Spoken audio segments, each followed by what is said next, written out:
Hey guys, been a little while since I did one of these videos, just got caught up with life and all that fun jazz. But continue on to the next section that I wanted to talk about. We're going to talk about hillsides. So there's a lot of things that you have to know about hillsides, and this is going to be kind of an introductory video, but when we get into like design and a bunch of other stuff like that, there's just a lot, right? Because once you start talking about a landmass that's moving, taking a house with it, it's a lot more complicated than just dropping some piers or shooting some foam and calling it a day, right? So, first things first. If you've got a hillside and you've got a house on top of it, the first thing you need to know about is this invisible line down here called the slip zone. Slip zone, creep zone, whatever else. Basically, the mass on top of this dotted line is all subject to creep or sliding down a hill. Okay, so what is the slip zone and what's a good way to calculate it? I was given a rule of thumb by an engineering friend of mine that's a 3-to-1 rule, okay? So if you took the toe of the hillside to the top of the hillside, we'll call this 10 feet just to keep things easy. That distance, that height that you have back times 3. So if you've got a 10-foot hillside, that's not really a hill, but you know what I mean. 10-foot hillside is subject to 30-foot back of a slip zone, which,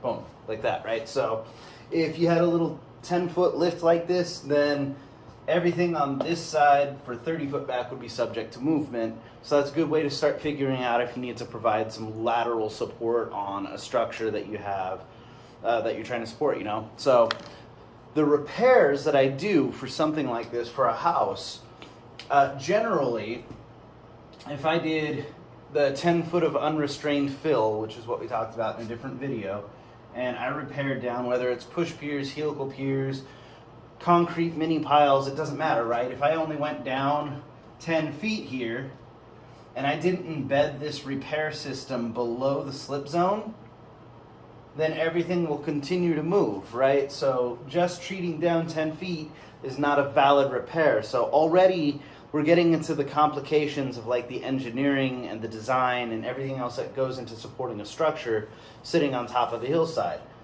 One of the worst failures that I saw was in La Habra, California, where a caisson was installed. Several caissons were installed to support a home on the descending slope side. And the caisson, the slip zone was down something like, or bedrock, sorry, was 30 feet deep. And they dropped these caissons 25 feet deep. So that was 5 feet left of stuff that was above bedrock, was not supported over the slip zone, blah, blah, blah, blah, blah. So they spent, the client, when I had gotten to them, had spent something like $100,000 on these caissons that they sank. And afterward, the house settled something like 19 inches before I got there. It was just, I mean, the repair for that was to cut off the caisson.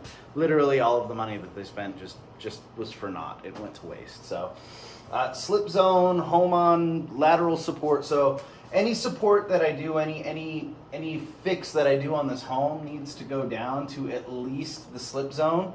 And most times engineers are going to recommend a minimum of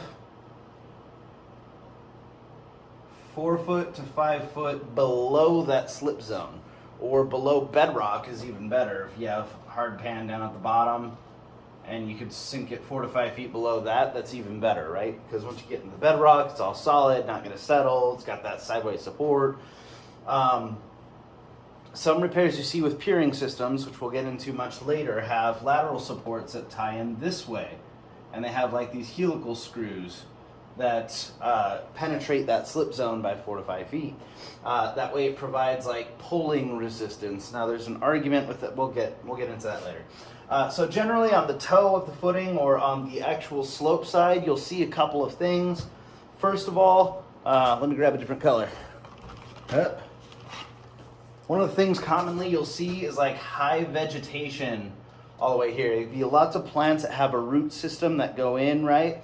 and that root system ties all of this together. So it's actually, so not only is it aesthetically pleasing, but it's also a form of stabilization, because you tie all of that together to make a solid mass. It's less likely to have a lot of sloughing or dropping off, and especially when the rain comes through, you don't run into like contamination issues with the drainage system down at the bottom. Other things that you'll commonly see on a hillside, however far down, is a retaining wall, boop, built in, right? Or it could go above, doesn't matter.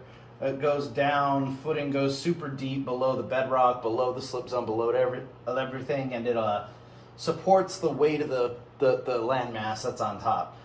Sometimes it's supported by like a whaler beam with a nut. It's really crappy, sorry. That's got helical piers that go in, so it helps support the wall this way.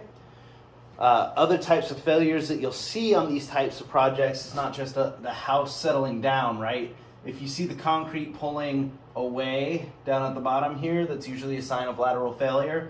If you see this wall here starting to lean or tilt out that way, lots of cracking can occur through this, then you need to support this direction, which is where helical piers come in. So the funny thing is that they can do soil nails, right, in order to tie this whole thing together, or put like this mesh together that's tied in by the soil nails, and that's a valid repair. But in the county of California, in the county of Los Angeles, they don't allow helical piers to have any lateral loading. So if you have a hillside type failure, anything that's like a lateral failure or hillside creep or something like that, and you're in the county of Los Angeles, you can handle the up and down portion of it, the axial loads, with push piers or steel underpinning or something like that. But once you get into like lateral support and stuff like that, more often than not, you're going to get into a grade beam or caisson type repair system, just because that's what the LA codes require. So the other thing that I just wanted to kind of throw out there, one more thing, if you've got a hillside, they have these things called cut fill transitions, okay? And what they do is they cut down here, then they build a road, and then they'll take all of this dirt, right? And they'll put it over here. And they'll fill all of this up. So they'll get a roadway here, and then they'll put a house, and then a house, right? So when they're doing like developing major communities and stuff like that, instead of individually importing dirt in order to do that, or instead of doing one thing, right, they'll just cut out a section and use that cut to fill in the other section. You got like a retaining wall over here or whatever in order to support that, right? So what happens is this house here is closer to what's called native soil, right? Native soil has a tendency to, I'm not going to get into that, way too geotechnically. But so this side is called the cut side, and this house here is on the fill side. Does that make sense? So this is usually engineered, compacted, and done all that, but you see most of your failures most commonly on the fill side of the homes, because it's sitting over this creep zone, right? You could have a retaining wall failure on this side, or poorly compacted fill all the way down here. So there's lots of reasons for this house to experience a failure. In summary, you're going to have the view. The view is absolutely stunning, but you may end up paying the price and you have the highest risk of failure. So that's sort of what I wanted to touch bases on hillsides. It's not a lot, but it does start to get very complicated. So once we start talking about designs and repairs and other fun stuff like that and getting more technical, we're going to dive a lot further into this. But again, just an introduction. So hopefully you guys like it. Like, share, subscribe, whatever all that fun jazz is. And if you have any questions, comments, concerns, you can either direct message me or put it in the comments below. Thanks so much, guys, and I will talk to you in a bit.